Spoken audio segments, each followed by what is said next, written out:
My granddad's farm sits so far outside town that the road leading to it doesn't even have proper markings anymore.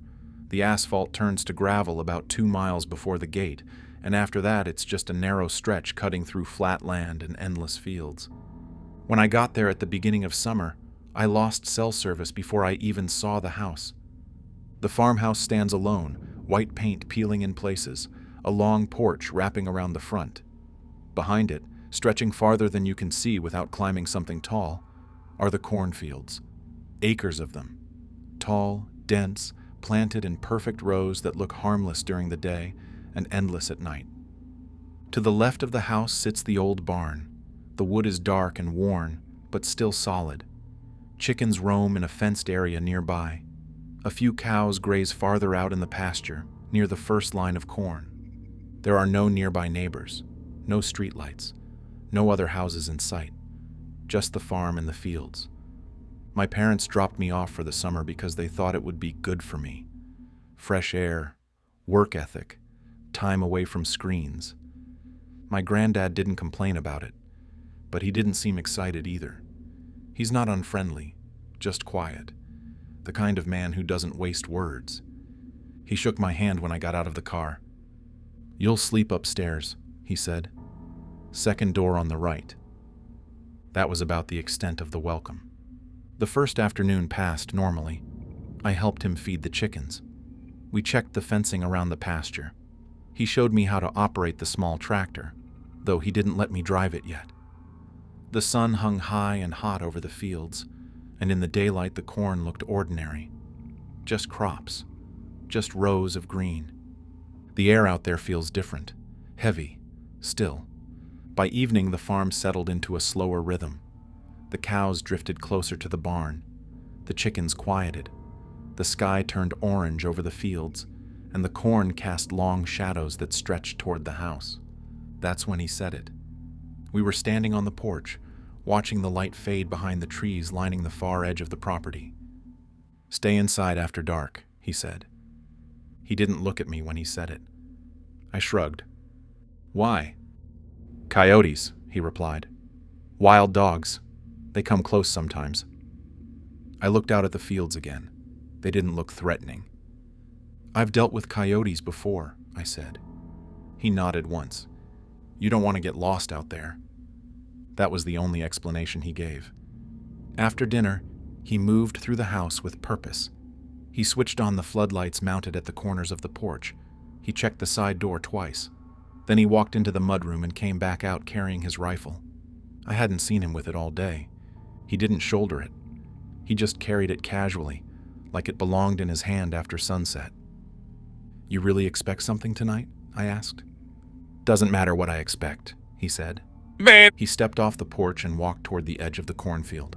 I followed a few paces behind, stopping where the grass met the first row of tall stalks. The corn stood well over 6 feet high, forming a solid wall of green. He didn't step into it. He walked along the edge instead, scanning the rows. The rifle rested against his shoulder now, angled slightly toward the field. "You check this every night?" I asked. "Every night," he said. "For coyotes?" He didn't answer. The wind picked up slightly, brushing against the corn. The leaves rustled together, creating a steady, whispering sound. It should have felt normal, crops moving in the breeze. But the wind wasn't strong enough to move the deeper rows. Still, something shifted farther in, a ripple. Not random. It moved along the field's edge, parallel to where we stood. I stared at it. It stopped when we stopped walking. I told myself it was the wind again. Granddad didn't step forward. He stood still, watching. After a few seconds, the movement faded back into the field. He turned around and headed back toward the house. "That's enough," he said. Inside, he locked the doors without saying anything else. The rifle stayed leaning against the wall near the front door. Upstairs, my room faced the fields. The window overlooked the backyard and the first several acres of corn. I left the blinds open. The night out there is darker than anything in town. No light pollution, no passing headlights, just the porch lights and whatever glow the moon gives. I lay on the bed listening. The corn never fully stops moving. It rustles constantly, even when there's barely any wind. After about an hour, I noticed something different. The sound had rhythm. A narrow band along the edge of the field moved in a steady line. Not chaotic like wind, not scattered like animals darting through. It moved in a straight path, parallel to the fence line. Then it stopped. The cows in the pasture shifted. I could barely see them in the dim light, but I saw their silhouettes turn. All of them, facing the corn. They stood completely still. No grazing, no wandering, just watching. The movement in the field resumed. Same line, same pace. I leaned closer to the window. For a second, I thought I saw something between the rows. Not clearly. Just a break in the uniform pattern. A shape slightly darker than the rest. It vanished before I could focus on it. Downstairs, I heard the porch door open. Granddad stepped outside again. I saw him in the floodlight, rifle in hand, staring at the field. The movement stopped immediately. The cows relaxed. One of them lowered its head again. Granddad didn't step into the rows. He just stood there, waiting. After a minute, he went back inside. The field went quiet. Not silent, but still. I stayed at the window longer than I meant to. Just before I pulled away, I saw it. In the faint light, near the far edge of the yard, one narrow strip of corn lay slightly bent. A straight line cut into the rows, almost invisible unless you were looking for it. It wasn't random damage. It wasn't scattered like animals running through. It was a path, thin, precise, as if something used it regularly, and whatever made it walk the same route every night.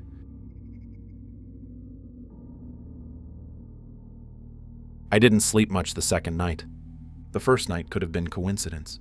Wind, animals, my imagination adjusting to being that far from town. The second night made it harder to pretend. Granddad went through the same routine after dinner.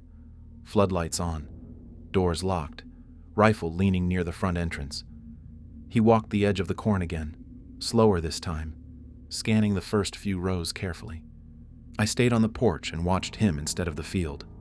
He wasn't checking for random wildlife. He was looking for something specific.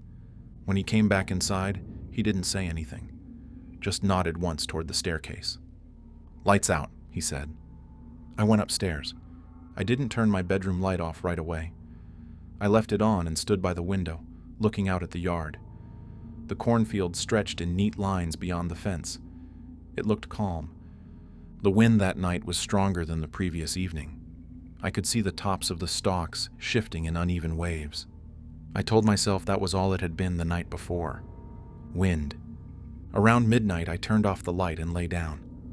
The house settled into its usual quiet. No traffic, no distant sirens. Just the low hum of insects and the steady whisper of corn brushing against corn. Then the pattern changed. The wind pushed the tops of the rows toward the east. But along the fence line, a narrow strip of movement cut north to south, against the wind. I sat up slowly. The motion wasn't chaotic. It wasn't a cluster like animals darting through. It was controlled.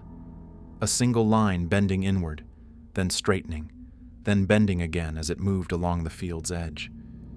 I got out of bed and moved back to the window. The floodlights didn't reach far enough to illuminate the deeper rows, but the first few were visible. I focused on the area closest to the yard. The wind pushed the corn one way. The narrow strip moved the opposite direction. It traveled parallel to the fence, then stopped. The entire field continued swaying naturally. The narrow strip remained still. I leaned closer to the glass. For a moment, nothing happened. Then the stalks parted slightly, and I saw it. Not clearly enough to make out details, just a shape between the rows, upright, taller than the corn around it should have allowed, yet somehow not fully visible. Its arms hung too low, longer than they should have been for its body. It stepped forward, and the rows shifted around it. The movement wasn't fluid. It was deliberate, almost stiff, not like an animal running on four legs, not like someone walking casually either. It took 2 more steps. Then it was gone. The corn closed around the space it had occupied. I waited for it to reappear. It didn't. The cows in the pasture had turned again, all of them facing the same section of the field, completely still. I didn't wake Granddad. I don't know why. Maybe I wanted to be sure I had seen something real before I said anything. I stayed at the window until the field settled into normal wind movement again. Eventually I went back to bed, but I kept listening long after I closed my eyes. In the morning, I found him already outside. He was standing near the chicken coop, looking down at something in the dirt. I walked over. Feathers were scattered across the ground, white and brown, fresh. A thin streak of blood cut through the dust toward the edge of the yard. The wire fencing wasn't broken. There were no signs of digging under it. "How'd that happen?" I asked. He didn't look up. "It's handled," he said. I followed the faint drag marks toward the fence line. They disappeared right before the first row of corn. He stepped in front of me before I could move closer. "That's enough," he said. I glanced past him. The corn nearest the yard had a fresh bend in it, another narrow path, slightly offset from the one I had seen the night before. It wasn't random damage, it was consistent. I walked the perimeter later while he worked in the barn. I kept my distance from the first few rows, staying just outside the fence. Near one corner of the field, partially buried in dirt and grass, I saw metal. I crouched and brushed soil away with my fingers. It was an old trap, steel jaws rusted nearly shut, heavy chain attached to a stake that had been driven deep into the ground at some point. The trap wasn't set anymore. It looked like it hadn't been used in years, but it had been placed carefully, right at the edge of one of the narrow paths cutting into the corn. I stood and looked closer at the ground nearby. There were impressions in the soil. Not clear footprints, not paw prints. The dirt was too dry for that. But the pressure marks were wrong. Too narrow for boots. Too elongated for animals. The spacing between them was inconsistent. As if whatever made them didn't walk the same way every time. I heard the barn door creak behind me. Granddad stood there watching. He didn't look angry, but he didn't look relaxed either. "Find something?" he asked. "Old trap," I said. He nodded once. "Don't mess with it." "I won't." I hesitated before speaking again. "Something's moving out there at night." He didn't respond immediately. He walked over to the fence line and looked down the rows. His eyes tracked the narrow bend cutting into the corn. "It's wildlife," he said. "It's not moving like wildlife." He turned to face me. The look he gave wasn't dismissive. It was warning. "You don't go into the corn after dark," he said. He paused, then added, slower, "Ever." The way he said it made it clear this wasn't about coyotes. I waited 2 more nights before I broke the rule. Not because I believed it was safe, because I needed to know. Granddad never mentioned our conversation again. He went through his routine every evening. Floodlights, rifle, walk along the edge, silent inspection, then back inside. The corn kept moving at night, always that same narrow strip, always parallel to the fence, and always stopping when he stepped outside. The 3rd night, I stayed in my room until I heard his bedroom door close downstairs. The house went quiet except for the low hum of the refrigerator and the distant rustle of the field. I checked the clock. 11:47 p.m. The floodlights were still on, casting pale light across the first few rows. Beyond that, the field dissolved into darkness. I moved slowly down the stairs, careful not to let any boards creak. The rifle was leaning against the wall near the door. I left it there. I wasn't going hunting. I just needed proof. I unlocked the back door and stepped outside. The air felt different at night. Thicker. Cooler. The field stretched in front of me like a wall. For a moment, nothing moved. Then the whispering started again. Corn, brushing against corn. I crossed the yard and stepped over the fence. The first row brushed against my shoulders immediately. The stalks were taller than I'd realized. They closed around me as soon as I pushed forward. Within 3 steps, the house was gone from view. The rows looked straight from the outside. Inside, they felt endless. Each path between them looked identical.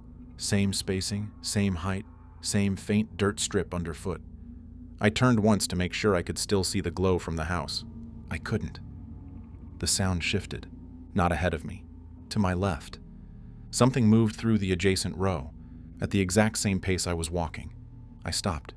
The movement stopped.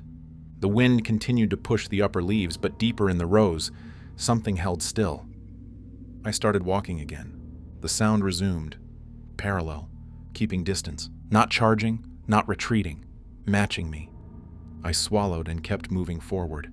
The deeper I went, the darker it became. The moonlight barely filtered through the tight canopy above. The air smelled like damp earth and plant sap. Then I noticed the ground changing. The dirt under my feet wasn't smooth anymore. It had been pressed down repeatedly, forming a narrow trail cutting through the rows at a slight angle. I followed it. About 20 yards in, I saw something pale near the base of a stalk. I crouched. Bones, small ones. Possibly animal. Possibly not. The shape was wrong for a clean kill. They looked chewed and scattered. A few feet away, half buried in soil, was fabric. I pulled at it. A sleeve, faded denim. Old, stiff with dirt. Further down the path, something metallic caught what little light there was. A rusted wrench lay half submerged in the ground. Not new. Not recently dropped. It looked like it had been there long enough to start fusing with the soil. I stood up slowly. The movement beside me continued. Still parallel, still careful. It knew exactly where I was. I turned sharply into the adjacent row. The movement shifted instantly, keeping the same distance. It wasn't wandering, it was positioning. The sound of corn brushing against something heavier than wind grew clearer. Then I saw it. Not fully. Just a break in the uniform pattern ahead. A shape standing between two rows, partially obscured by stalks. It was upright, extremely thin. Its shoulders were narrow, bones visible beneath stretched skin. Its arms hung too low, fingers nearly brushing the dirt. Its head tilted slightly, and even in the dimness I could see that its face was wrong. One side appeared sunken, the jaw misaligned, the skin uneven, as if healed badly years ago. It wore remnants of clothing, a torn shirt, faded and hanging loosely from its frame. It didn't look at me the way animals do. It didn't crouch or tense, it just watched. Then it stepped backward, not fast, measured. The corn shifted around it as it retreated deeper into the rows. I followed 2 steps without thinking. The movement to my right resumed instantly. It had circled. The realization hit too late. It wasn't retreating. It was guiding. I tried turning back the way I came. The rows looked the same in every direction. My chest tightened. The sound moved ahead of me now, then to my left again, then directly behind. It was using the rows, using the identical paths to steer me. I pushed forward, trying to break through randomly, shoving stalks aside, ignoring the narrow trail. The movement adjusted every time, not rushing, not attacking, just maintaining pressure. The path under my feet curved slightly. I hadn't noticed that when I entered. The field sloped subtly toward the fence line, and suddenly I recognized a faint glow ahead. The house.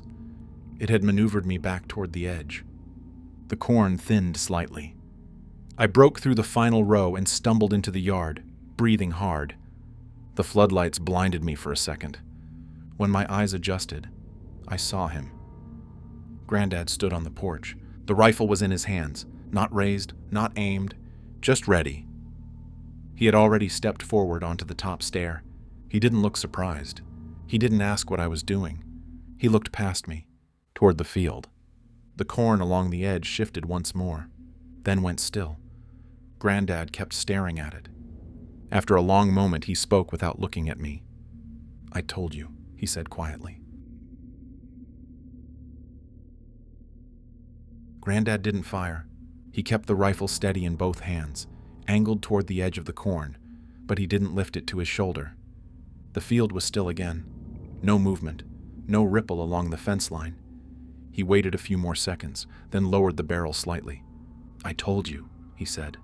Not angry, not loud, just final. I was still trying to catch my breath.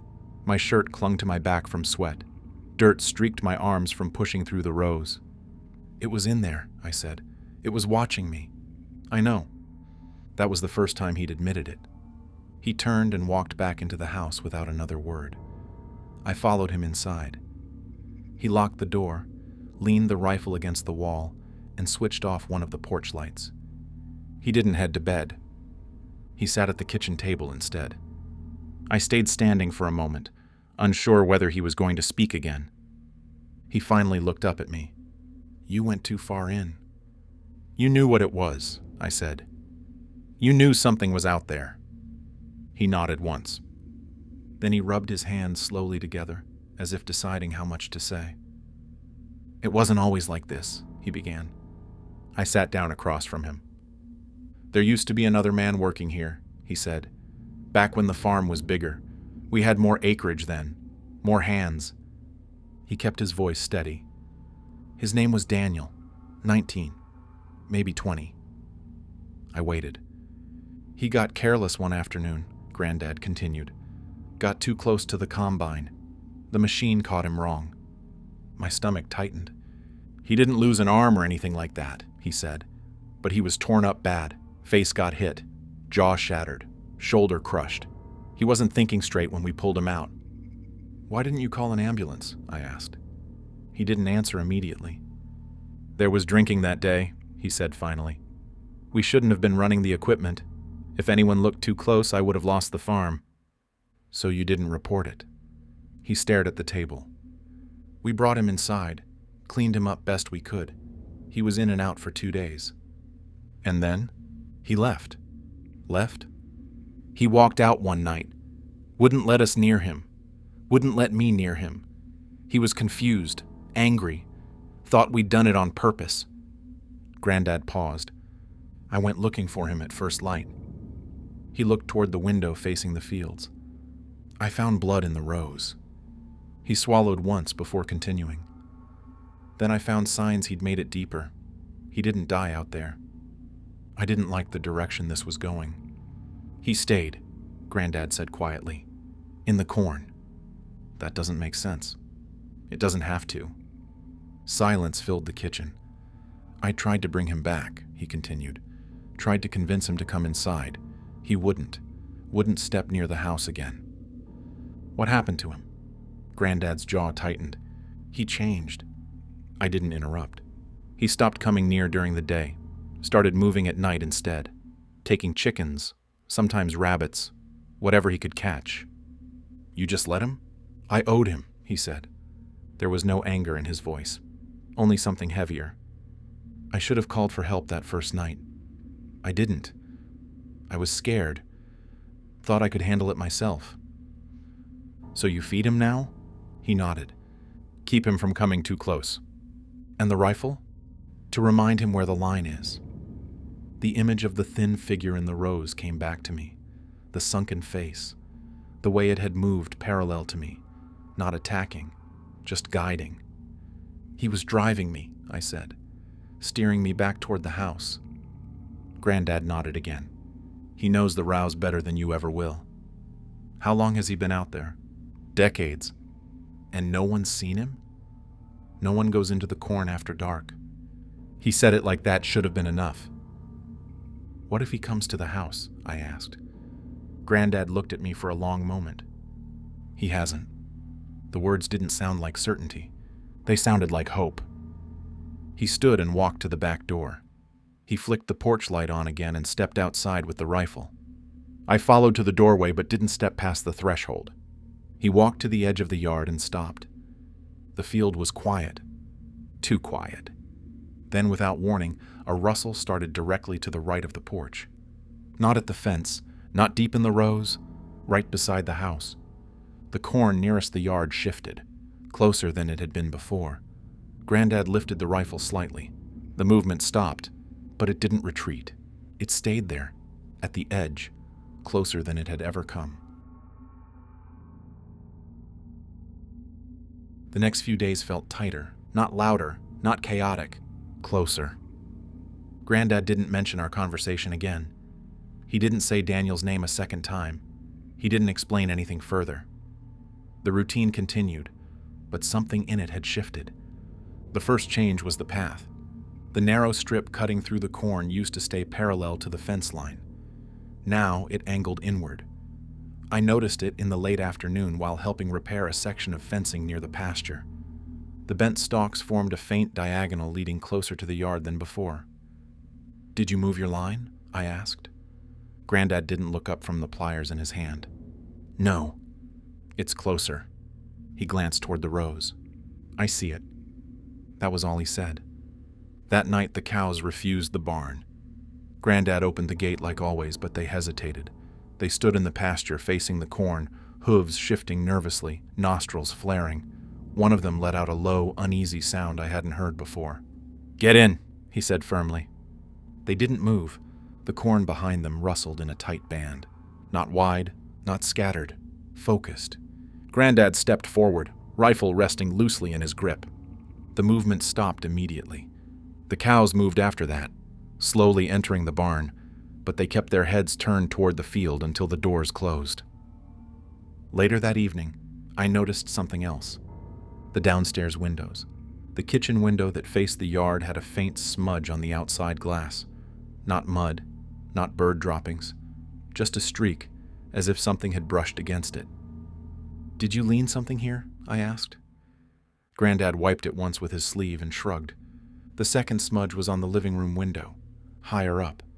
Too high for a dog, too narrow for a normal handprint. He didn't comment on that one at all. That night I stayed downstairs with him instead of going to my room immediately. He sat at the table with a cup of black coffee.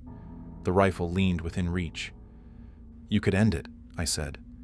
He didn't look at me. "It's not that simple. It's been decades, and I'm still responsible." The floodlights flicked on automatically as the sun dipped below the horizon. The yard glowed pale under the beams. The corn beyond the first few rows was dark. The rustling started sooner than usual, not deep in the field. At the edge, I stepped onto the porch beside him. The narrow path was visible now, cutting almost straight toward the house before bending away at the last second. It hadn't done that before. Then I saw it, standing at the boundary where the floodlight faded into shadow. It wasn't half hidden anymore. It stood upright at the field's edge, thin, shoulders sharp under stretched skin, the torn fabric hanging loosely from its frame, its head tilted slightly as if studying the house. Its face was clearer now, the jaw crooked, the cheekbone on one side pushed outward unnaturally, the skin uneven and scarred. It wasn't moving, just staring. Its chest rose and fell slowly. I could hear it, even from the porch, heavy breathing, not animal, human. Granddad didn't raise the rifle. He stepped forward once. The wood creaked beneath his boots. The figure did not retreat, not immediately. "It's closer," I said. "I see that. It's not afraid anymore." He kept his eyes on it. "It knows you now," he said. The words landed harder than I expected. What does that mean? "It knows you're here, knows you go into the rows." The figure shifted its weight slightly. One elongated arm hung low, fingers flexing slowly. It didn't charge. It didn't growl. It simply watched. A long moment passed. Then Granddad lifted the rifle just enough for the metal to catch the light. The figure tilted its head once more, then stepped backward into the corn. The rows closed around it. The narrow path remained. Later that night, I lay in bed staring at the ceiling. The house felt smaller than it had the first week. Every creak carried weight. Around 2 a.m, I heard it. Not the distant rustle of corn, not wind, footsteps, slow, measured, crossing the yard. I sat up. They didn't move toward the field. They stopped directly below my window. Not in the rows, not at the fence, at the house. I didn't move toward the glass. I didn't need to. The breathing carried upward through the open crack in the window frame. Close enough that I could hear each inhale clearly. It stayed there for several seconds, then shifted its weight and stepped closer to the wall. I don't remember falling asleep. I remember the breathing. I remember counting the seconds between each inhale beneath my window. And then I remember nothing. When I opened my eyes again, it was still dark. Not early morning dark. Deep night, And The kind where the house feels like it's holding its own breath. Everything was still. No rustling, no insects, no wind pushing through the corn. The silence felt deliberate. I sat up slowly. The window faced the yard. I hadn't closed the blinds. For a moment, I didn't move toward it. Then I did. I stepped carefully across the room and looked out. It was there. Not at the fence, not at the first row. In the yard. Standing a few yards from the house. Close enough that the floodlight caught the top of its shoulders. Close enough that I could see its face clearly. It wasn't moving. Its body looked even thinner than it had at the edge of the field. The torn fabric hung loosely against bone. Its arms dangled too long at its sides, fingers curled slightly inward. Its chest rose and fell slowly. Its eyes were fixed on my window. On me. There was no anger in its expression, no obvious aggression, just attention, focused and patient. My heart pounded hard enough that I thought it might hear it. I didn't step back. I couldn't. Downstairs, a door opened. The porch light flicked on, flooding the yard in white glare. Granddad stepped outside. The rifle was in his hands, but it wasn't raised. He walked to the edge of the porch and stopped. The figure didn't turn toward him immediately. It kept looking at the house, at my window. Then, slowly, its head shifted. It faced him. They stood there like that for several seconds. No shouting, no warning shots, no panic, just distance. Granddad stepped off the porch and onto the grass. He didn't rush. He didn't aim. He walked until he stood roughly halfway between the house and the first row of corn. The figure didn't advance. It didn't retreat either. It simply waited.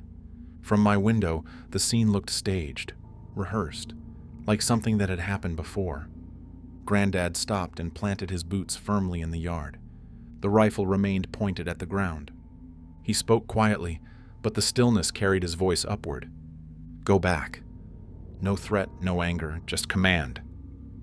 The figure tilted its head slightly. Its breathing was visible even from where I stood.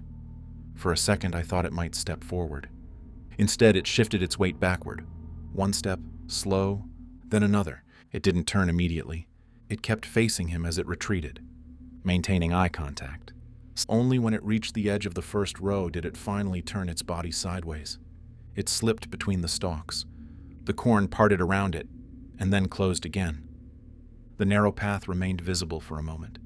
Then the wind returned, soft, natural. Granddad stayed where he was for a while longer. Then he turned and walked back to the porch. He didn't look up at my window. He didn't say anything. He went inside. I didn't sleep again that night. When the sun rose, the field looked almost peaceful. The cows grazed normally. The chickens moved around their enclosure without hesitation. The diagonal paths through the corn were still there. Closer than before. Clearer than before. Granddad walked the edge of the field like he always did, rifle resting loosely in his hand. I stood beside him this time. Neither of us spoke. From this angle, I could see something I hadn't fully understood before. The house wasn't centered on open land. It sat directly at the boundary where the field began. The corn didn't border the property.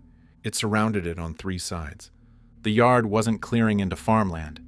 It was a break carved into something larger. I looked down the narrow path cutting toward the house. It stopped only a few yards from the porch. Granddad followed my gaze. It knows the line, he said. For now. I nodded. But I couldn't shake the thought that the line had shifted. The house doesn't stand beside the field. It stands at the edge of its territory. And one day, there won't be anyone standing on that porch telling it to go back.